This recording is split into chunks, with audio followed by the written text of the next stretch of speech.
Aux portes des playoffs, Caen 6ème est à 2 unités de la 5ème place et peut encore y accéder à condition de s'imposer face à Valenciennes, tout en espérant un faux pas de Rodez ou du Paris FC. Valenciennes lanterne rouge a son sort scellé depuis plusieurs semaines et paradoxalement les résultats n'ont jamais été aussi bons qu'une fois la relégation actée, avec 3 victoires lors des 4 derniers matchs. Mais ce sont les Canets qui démarrent mieux cette rencontre avec l'ouverture du score à la 23e minute de Tidiam Gomis. Le joueur qui aura 18 ans au mois d'août marque son premier but en Ligue 2 BKT.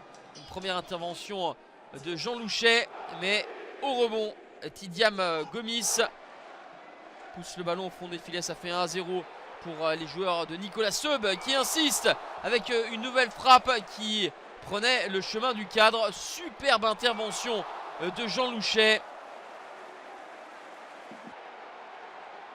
Caen livre une première période de qualité et tout proche de doubler la mise encore une fois avec cette frappe enroulée du meilleur réalisateur de Ligue 2 BKT, Alexandre Mendy.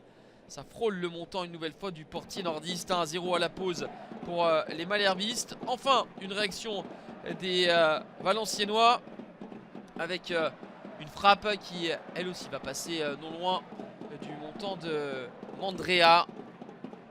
Lors de leur descente en 2019-2020, les Canets ont remporté une seule de leurs 8 confrontations face à Valenciennes, 5 nuls et 2 défaites. Pour l'instant, ils sont devant, ils sont dominateurs, mais il aura fallu attendre la 63e minute pour voir toutes ces occasions être récompensées par une nouvelle réalisation de Tidiam Gomis, le doublé pour le jeune joueur canet, le plat du pied bien enroulé, hors de portée de Jean Louchet.